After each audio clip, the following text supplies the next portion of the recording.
Now we get to enter your nightly rates and rates for any options and extras you offer for sale or hire.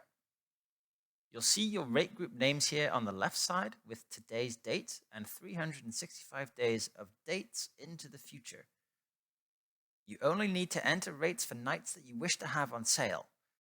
We won't make pitches or units available to book if their rate group is missing any essential rate or minimum night stay entries. More on that in a moment. To enter rates, we need to select the date range first.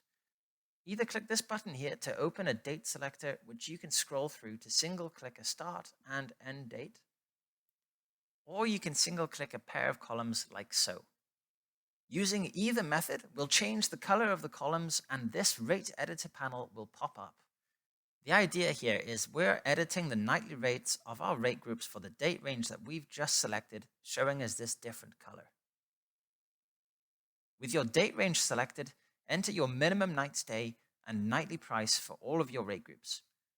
Then add the number of adults and children included in the nightly rate and the additional charges for each adult and child over the included numbers you have given us.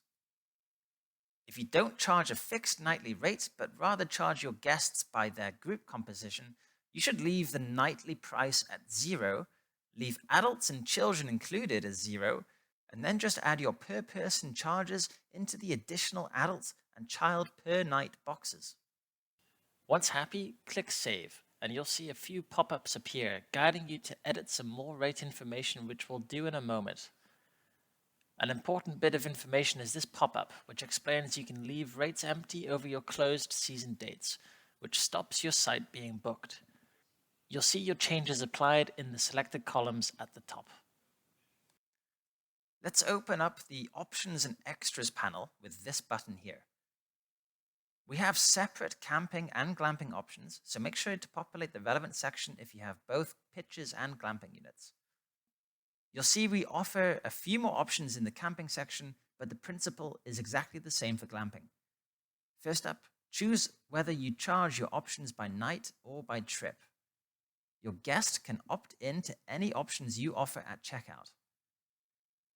If you charge for electricity or water, regardless of whether your guests choose to use them, ensure you set nightly rates that covers them and leave the option rates at 0. Then add your charge for dogs and extensions. Note you also need to tick the relevant option as available in the pitch setup column on the map for it to be offered at checkout. It's super easy to upsell custom extras for your guests to choose from before they pay.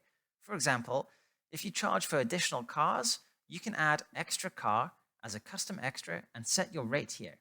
Your guest can buy the same extra as many times as they want or need. Currently, extras can only be priced for the trip, not nightly. Now you have that knowledge of options and extras, go ahead and set rates for your future dates.